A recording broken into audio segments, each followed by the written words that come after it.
Hello, Going North fans. Hang in there. There's more Going North episodes coming. I've just been super busy with a lot of other things, and including the Great Beater Challenge, which I'll get to in a moment. But I've also had to do the roof on my shop. I'm only halfway through that. I'm doing it myself, and it's a lot of work, but it's coming along. And we've had some weird weather, so the rain's kept me off the roof and the wind. But a friend of mine called me not too long ago, and we hadn't been in touch in quite a while, many years. And he's entered his car into the Great Beater Challenge. This is in Alberta. And as far as we know, there's nothing else like this anywhere. It's a car rally that the rules are you need to buy a car for $700 or less. You can't spend more than that. Repairs on safety items are not counted. You could spend $1 million on brakes and steering and that kind of thing and tires, and that's fine. But the car itself, you can't put more than $700 into it. And there's some other rules. If you check out the Great Beater Challenge website, you can read up on the rules. So my friend Eric, he 4 months ago in snowy April pulled a 55 Chevy 4-door out of a field. And it had sat for about 30 years, we think, according to the guy he got it from. So he has been working very hard on this car. And he asked me to come along with him, and I'm so glad he did, because this was a lot of fun. And we did a lot. I helped him do a lot of prep work ahead of time. There was an oil leak, so we pulled the engine out and found the leak, fixed it. It was the old canister style filter that was leaking. We put in a adapter to a spin-on filter, so it wasn't leaking, and off we went. So check out this trip. It's a lot like the Alaska trip in a way, but a much older car, and so much fun. What a great group of people. And check this out. It was a blast. So we're working on that car right now. I'm all dirty, and I'm at my friend Eric's place. So this is a 55 Chevy that was taken out of a field. We don't know how long it was sitting there, quite a while. And my friend Eric, he got it running some time ago, and we've been working on it off and on the last couple of weeks. The rally starts in 2 days. It starts on Saturday and it's Thursday afternoon. So we had to pull out the engine. We had a massive oil leak, so we took it out and we fixed the leak. We fixed a couple other things, and we're putting it back together. Hopefully in the next, I would say, hour and a half, we should have it running. We are driving that car in the condition you see here. There's no carpets, there's no door panels. It's a beater, but it runs, and it runs pretty good. Not bad. Okay, well, we've been working like dogs for the last 3 hours. Haven't had anything to eat or drink since, well, I don't know, probably about 7 hours. And Eric's underneath putting the drive shaft back on. Bottom line is we were going to start the engine at about 6 o'clock. But 7 o'clock. And we discovered the clutch fork had fallen out of alignment, and anyways, we had to pull the transmission. We fought with that for a while, and finally we lined up the clutch and got everything back together. And we're going to fire this thing up hopefully very soon. Eric just said a while ago he hasn't been this dirty in a long time. Like, my shirt is just beautiful right now. So anyways, this is what's going on. So hopefully this thing fires up without too much trouble. We'll see. Okay, I'll hook up the battery.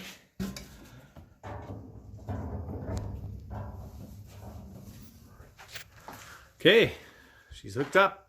How's the shifter? It works. Yeah? Yeah, it's okay. Yeah, it's not hitting. Yeah. It's easier to grab it, right? Yeah, actually it is. Great. Okay.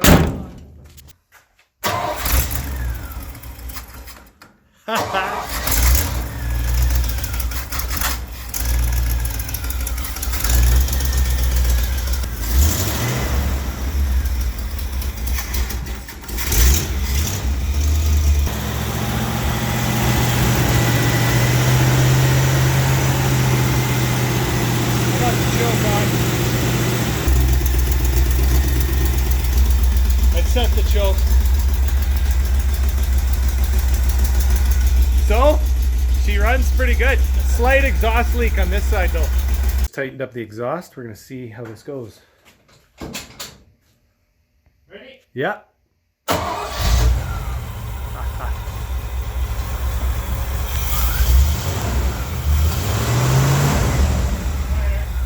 Much quieter. There's no noise up here at all. It's totally quiet.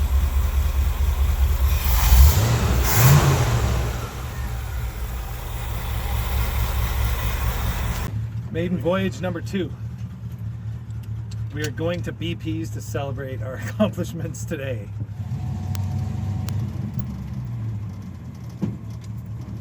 So Eric and I are going to leave probably in an hour and a bit. We're going to set the timing on the car, fix the brake line, and that's really about it. Yep. And pack the car.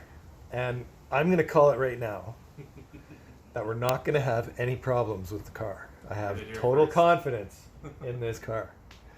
Eric's a little hesitant, but I honestly, after what we did yesterday, I have no reason to believe there's anything wrong. There's not a drop of anything leaking on this thing. The brakes are solid. The thing steers straight down the road. Perfect. So I think we're good to go. So not long after 3 o'clock, we hit the road and headed south from Edmonton. We can totally roadkill this thing. We totally good. That's what we are. We are roadkill. We did roadkill before there was roadkill. We did. 74 Superbeetle. Flew to Langley, BC. Spent more on the taxi ride than the plane ticket. Remember that? Yes.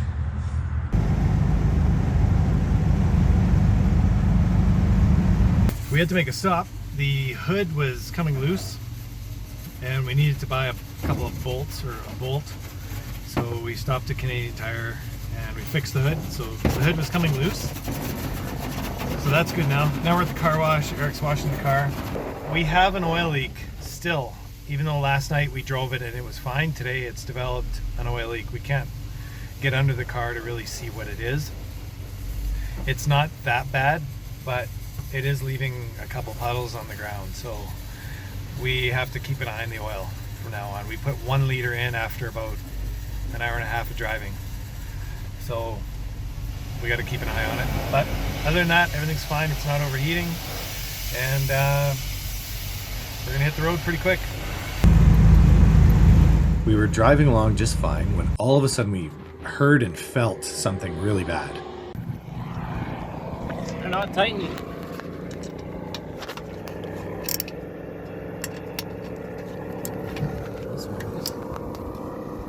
All the threads are all buggered From all 3 of them?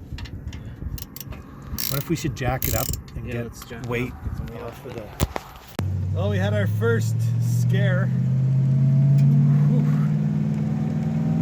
Had a hell of a rattling noise and it felt rough. felt like the road all of a sudden turned to... Yeah, like we hit gravel, yeah. And all of a sudden it really rattled and I could hear it in the back, so we pulled over and we lost 2 wheel studs on one of the back wheels, but thankfully 3 were still hanging on, so we're driving on 3 on that wheel right now. Not sure if they were over torqued, under torqued, no idea, but it happened super quick. We didn't go more than half a kilometer from the time we heard a noise till when we stopped. So anyways, we're good. It happened again a very short distance later. The wheel was coming loose, so we stopped and we took a lug nut off of each of the 3 other wheels and put them on the 3 studs we still had. Okay, well, we just stopped, did a visual inspection of the lug nuts and they seem fine. We checked the torque, they're fine. So the 3 are holding. We didn't drive very far, but we got 35 minutes at the speed limit to get to Drumheller. So we're a little below the speed limit, but hopefully we're okay. Worst case scenario, we get to Calgary and we buy some lugs tomorrow, and after the rally starts, we fix it. don't want to drive in the mountains like that. Sun's shining, wheel lugs are holding, and we're happy. It's been not quite, less than 10 minutes, but we're probably okay. The rest of the drive was relatively uneventful. We stopped every so often to check the wheel lug torque, and it was holding just fine. And we did have to add about a liter of oil per hour of driving because that leak was fairly significant, but we did get to the hotel without any issues. The event started in the parking lot next to our hotel, so right away we started to see cars from the Great Beater Challenge, and there was such an assortment of many unexpected vehicles. It's tough to explain unless you're there. You're seeing a few of them now. Cars from the 40s, 50s, 60s, and a Ghostbusters car that was built by a couple from Edmonton, and their costumes were unreal. There seemed to be no limit as to what you could find for less than $700. This 55 Ford was in incredible condition. Could probably just use a paint job, but I'd leave it as it is. The theme car this year was either a Mercury Topaz or a Ford Tempo, so there were a few of those. Check out the vice grip ignition key on this Ford Bronco. That was one of my favorite mods. This old Mercury truck was the owner's daily driver with a modern engine in it. I was impressed by a lot of the creativity and ingenuity people came up with.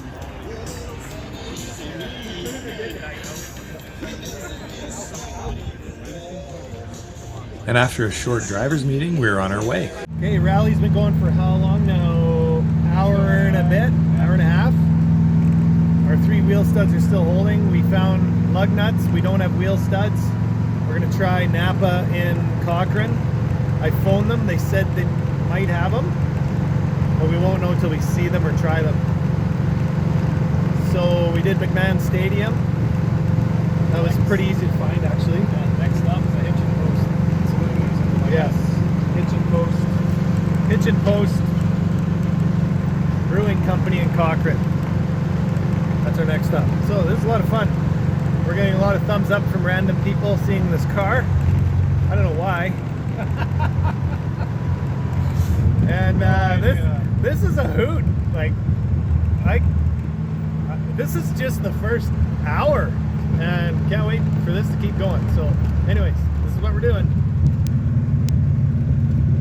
Another fun aspect of the Beater Challenge was whenever you saw another vehicle on the road from the Beater Challenge, you were just waving at each other like crazy and thumbs up and everything. That was pretty cool. So an update on the car. We found a Napa Auto Parts with the right wheel studs in Cochrane, Alberta. Thankfully Cochrane is one of the stops, so we didn't have to go off the route. And Eric's sister-in-law, who's a professional photographer, she lives in Cochrane, so she came out, took some pictures, and she's a real neat gal. And she brought us to her house, and Eric borrowed her truck to go back to Napa to get some other parts. So we're gonna get the car together. We got the busted ones out, and we'll have the new ones in, and we'll be on the road probably in about 45 minutes. So we ended up faring out well with that back wheel. It's not finished yet, but it will be soon. No, we have not upgraded, at least not on purpose. This is Eric's sister-in-law's truck, Monique. I've been telling you, a major shout out to Monique. She's made us a lunch on the fly. She loaned us her vehicle. We're driving around looking for parts. So far, we've not found a wheel stud that fits. So now we're gonna try and find Canadian Tire because Napa didn't quite have what we needed. So that's what we're doing, driving around Cochrane looking for wheel studs. 7/16 by 20. You know what's funny? I just observed something. We got in this vehicle. We didn't put our seatbelts on. We just... It's true. Because we're used to a 55 Chev with no airbags, no ABS, nothing but a steering wheel and a seat. I don't even have a handle to hang on to in the passenger side. So, Canadian Tire... Bust. Sadly, well, they disappointed us. They So might we'll have to- them in the back. They probably have them in the back, but no one will accommodate that. So at every place we've gone, we're gonna try a couple tire shops and see what happens. A big shout out to the boys at Napa, Grady and Ethan. Ethan. They found us. We're sure this is exactly what we need. They're metric, but they measure out the same. I don't know why, as Canadians, we didn't think about metric earlier. Yeah, exactly. A couple of dumbheads. But I mean, we were led astray by a number of different other stores, so whatever. Anyways, we're gonna try this. We'll see what happens. Next video would be on the road. Yeah. Well, we're putting it together. Yeah, this is good.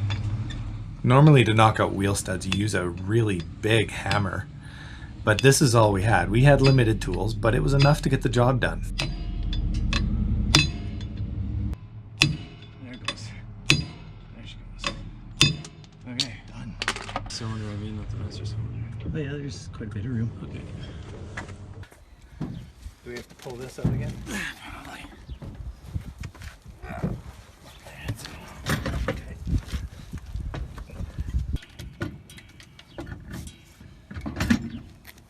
Still too tired. That's the metric one. Sure. We got them all mixed up now. Oh, I kicked them off. There. And now, is this the regular? All right. The car is good. And once again, a shout out to the boys in Napa and Cochrane. Totally went out of their way to make sure that they could help us. We were in there like, you were in there like 3-4 times. No one else in town would help, so no one was interested in helping, but they were interested. They got it. They understood. So very much appreciated. So now we're on Highway 1A heading towards Canmore. We're done with Cochrane. We got a couple things to look for in Cochrane, but we're so far behind everybody else, we're not going to spend a lot of time there. No. Get some gas. This is a beautiful drive, I have to say. Yeah, this is beautiful country. Sorry for the dirty windshield, we'll clean that up soon. But yeah, now we can just enjoy it. Take it easy. Car's running great. Wheels attached. We got 4 wheels.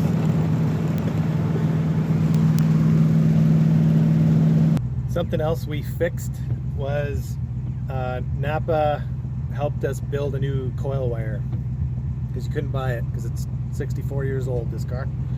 And I went to replace it while Eric was getting more parts because we were having a misfire and it was losing power on hills and stuff. And in the end, it was the choke cable we put in was shorting out the ignition coil randomly because it was vibrating. So I'm pretty sure that's what it is. The coil wire is probably fine. Regardless, it seems to be Anyways, running much it better. runs so much. It ran good before, but now it runs really, really well. So we're happy with that. We're gonna get something to drink. We are super thirsty and gonna clean the windshield. Check the oil. Check the the oil. tires. Fill up with gas. It's like it's A ritual. Pit stop. Yeah. And so far, at least up till Calgary, we were doing 1 liter of oil leakage per hour. So hopefully, I think it's better because it was still on full in Cochrane. So don't know what's different, but whatever. So we left Canmore and we made our way up into the mountains and we hit a fair bit of rain. Another thing worth mentioning about the Great Beater Challenge is if you see another beater car pulled over with the hood open or having trouble, you stop. Everyone stops. You're all buddies. And unfortunately, this was the first one that we saw, and it's really too bad. I really like this car. I don't think this thing's doing anything. This was a 1958 Austin Morris Minor with a factory sunroof. Oh yeah. Such a cool car, and I felt so bad for these 4 guys.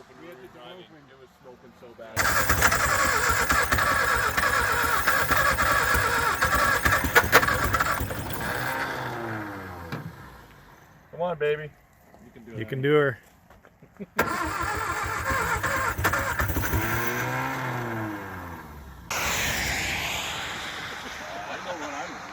What would you do?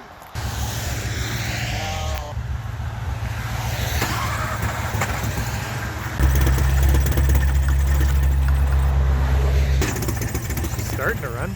Oh.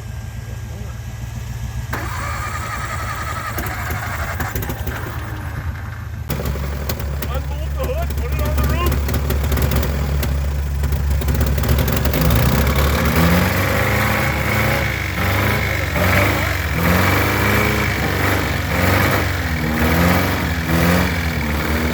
I hear the knocking.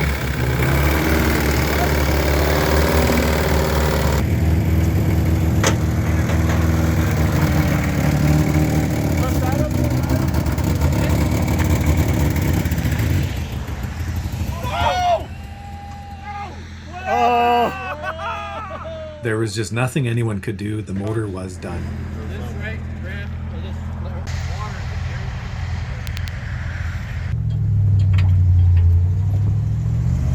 It was sad to leave those guys behind, but we had to make some miles. I feel so sorry for those guys. That was really too bad.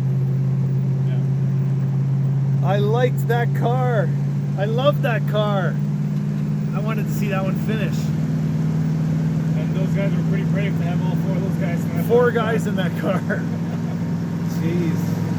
Yeah, they said, like we're climbing a mountain grade here, and they said that back about, well, he said about 100 kilometers ago they started having ignition issues, and the points were going bad. They didn't have a spare set of points. And then the engine started knocking and blowing smoke, and that was it. They knew it was done, so they fired it up to try and get it on the trailer, but it died soon after, and it was blowing smoke like crazy. So anyways, it's pretty much stopped raining, and we're back on the road. We are now the last team. I mean, we stopped for them. So we heard the Volvo was having problems, but they got going. They had water in their fuel, and they're fine now. So they're up there. So we're gonna be the last ones to pull into Nordag. You know what that means? That means we're sweep. We're gonna sweep through. Well, where are they going? They're going back. We're the sweep team. We got booster cables, but no tow cables, so.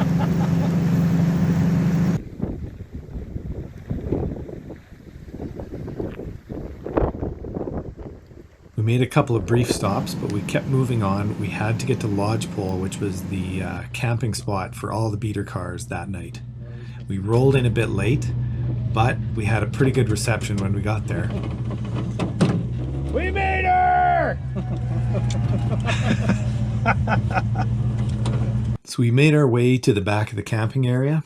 It was good to talk to some of the other folks that night, but we were pretty tired, so after some fireworks, we just set up our tent and hit the sack.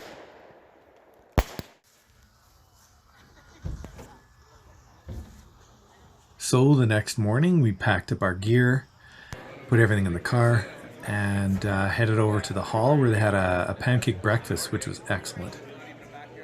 It's morning. We had a good pancake breakfast. And we missed a turn, but that's okay. We do have a reverse gear. Brakes work. And yeah, a big shout out to the ladies at the general store last night. We were the last ones to roll into the store before it closed. We actually got a special prize. Won this LED light kit, which is pretty cool. And yeah, now we're just heading to Drayton Valley. We're gonna hit Tim's, get some gas, maybe check the oil. It's probably fine, but we'll check it. Check the lug nuts on the back, but they're pretty solid. So that's it. We're on the road. The two fellows driving this car named it Plan B because their original car, I think it was a 60 Valiant, they couldn't quite get it ready for the trip. Eventually we work our way to the town of Caroline, And we see some beater cars pulled over, so we stop and we had to take some pictures there anyways. And then we notice someone had their hood open. And their fuel filter was so plugged, the car wouldn't start or anything. So someone pulled out this little filter that's normally used for small cars that are not fuel injected or lawnmowers kind of thing. And with other people contributing with hose clamps and hoses, they were able to make it fit. Woohoo!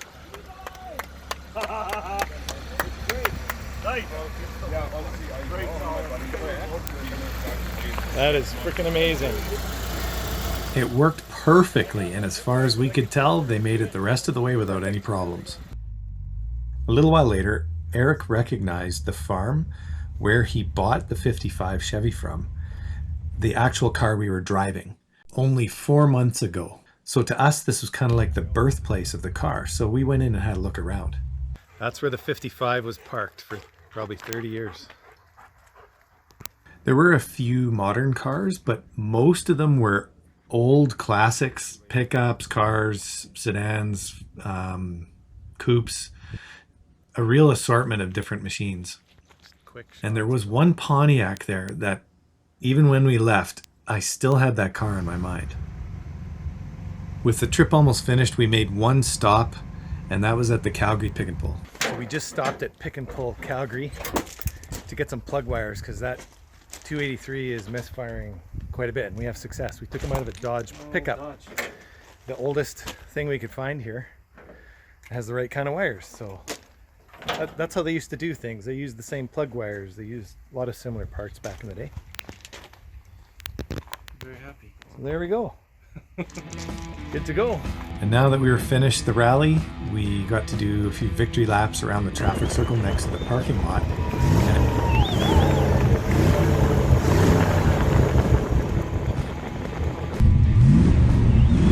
This was so much fun. I really want to thank the organizers of this event. They've done a bang-up job. And Eric and I already have plans for next year. Even my son wants to go next year. He's got a beater car lined up already. And all I can say is, folks, you've got to try this. It's so much fun. And we made it the rest of the way home, 300 kilometers to Edmonton without any problems.